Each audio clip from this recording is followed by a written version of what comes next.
Been a while since I've been on, so I apologise. It's just been busy around the house.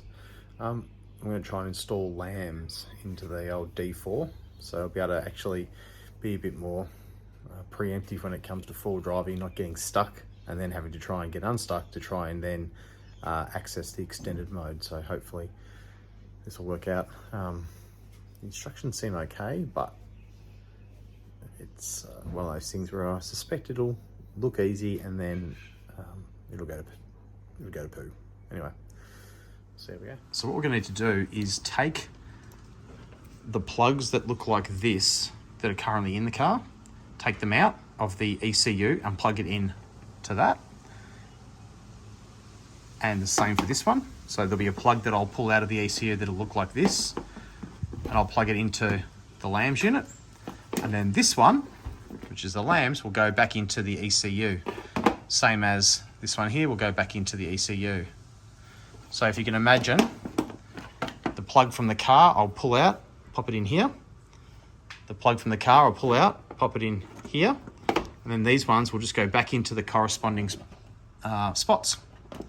That seems to be the go. And this is your module, which has your switch.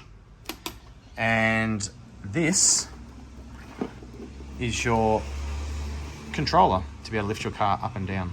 First step is to take off this sill panel on here and get in behind that felt strip. I think you just put your hand under here, I'm hoping. Oop.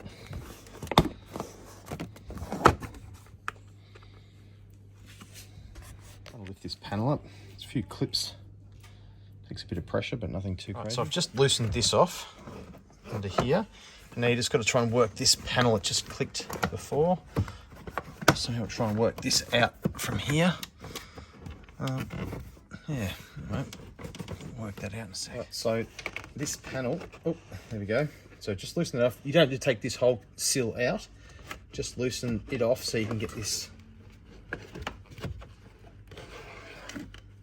panel out. Which needs a clean. And that opens up some access in here, which is where I think I need to be. So I'll have a bit of a look at the instructions in a second, but I need to then take off this kick panel here as well, I think. But I think it's all up in here is where the action is. We've got to get to. So I'll try and make it as easy as possible to point. So the next step is to take off these two screws here. These are just Phillips head. So we'll undo those. Oh, that was easy.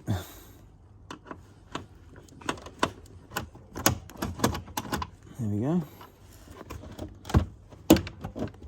Oop. Right. So I've just had to pull this panel down. You start from the back edge and pull it down. There's a couple of clips have come off. And these little pins, I don't know if you can see them. I'll just come and show you. There's like little, and there's little holes at the back.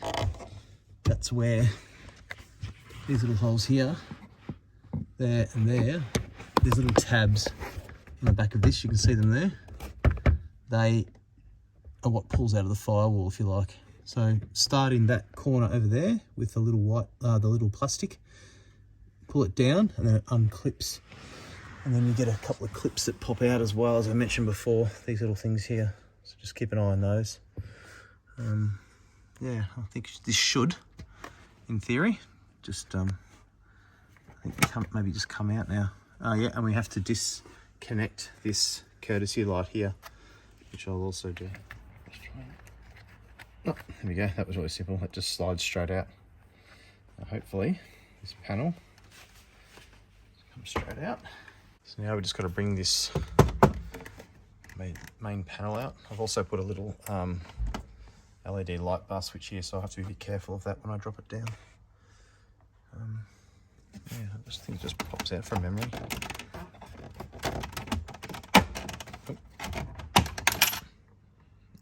Yeah.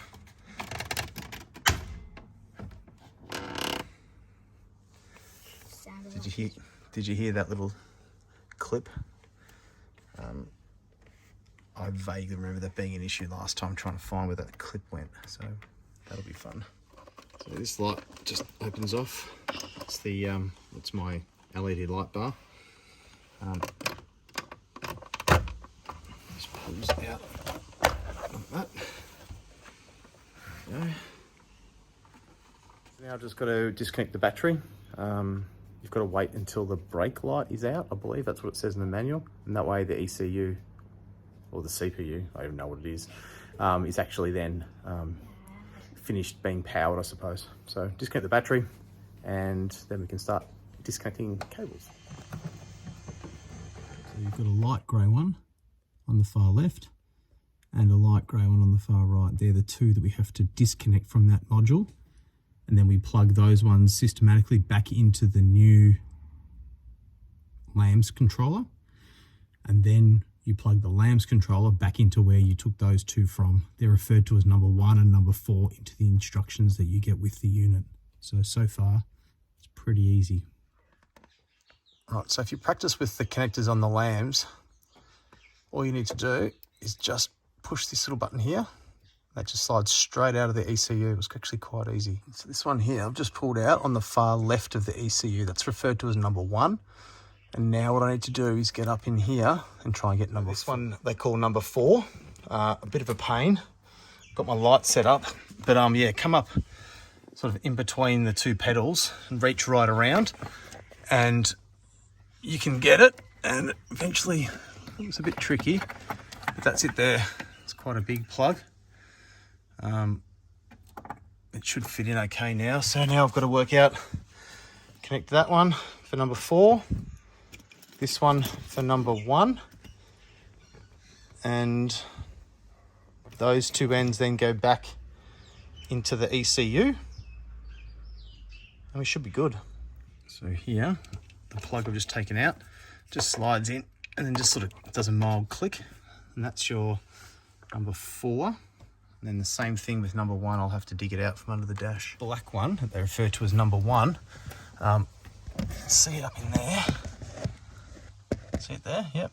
So it actually, you can actually hear it click together when you have it in firm enough. So it takes a bit of pressure. So now we've got the harness connected.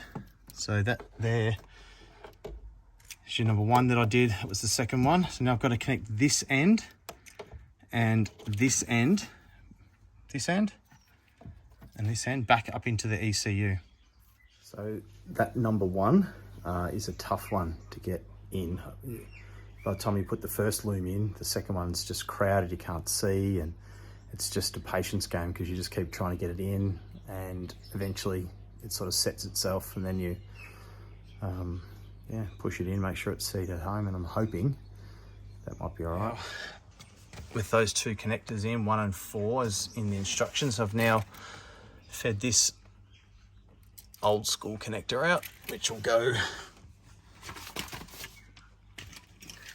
into the back of the module, and in here, that little white pin you can see there, that's where the controller, this one, connect into. If you can see that. Yeah, box is all tucked up inside here. I don't know if you can see it or not. Just popped it in here. It's the box with the little grey plug. The white wire is your controller wire, which I've run behind the steering column. It's popping out here at the moment, and I'm going to feed it up and come out on the other side where you can see there's a hole sort of marked there. Where I'm mounting this switch, you put a 10mm hole in the middle and then a little 3mm hole, and what you do is you use the washer as your guide to be able to drill the holes. The reason you do that is because that little LED will stick through that hole. But now I've got to try and get this into the steering, into here. So under the steering wheel there's 2 little screws, and they're like a torque bit. I don't know if I can get that to focus. They're like a little star. So that's the screw there. It's a bit awkward, it's getting a bit dark. But that's the That's the screw. There's 2 of those under the steering wheel, so just remove those.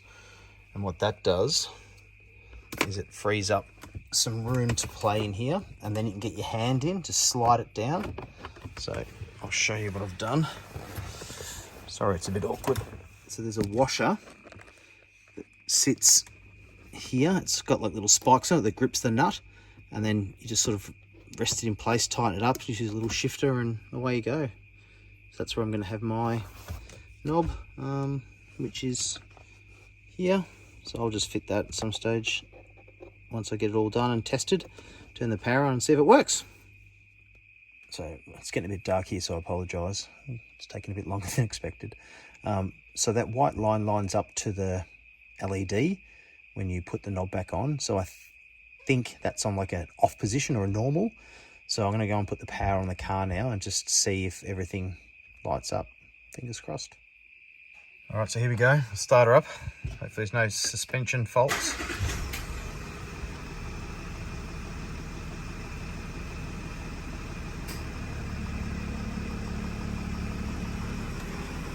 So far, so good. I'll turn the switch on and we'll see what happens, see if something lights up. Okay, here we go. Turn it back to off.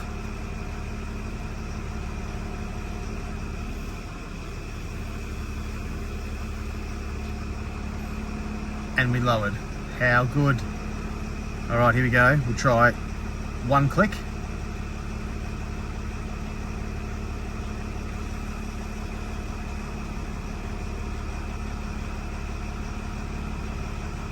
Nice. 2 clicks.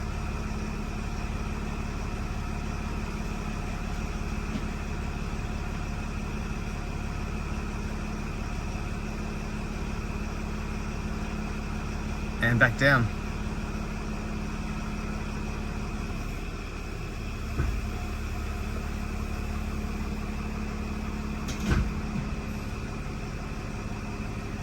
It works. So this is after the installation of the LLAMS. You can see here just how far it is off the car now. Look at that. That's huge, massive amount of clearance. And on the front and on the rear.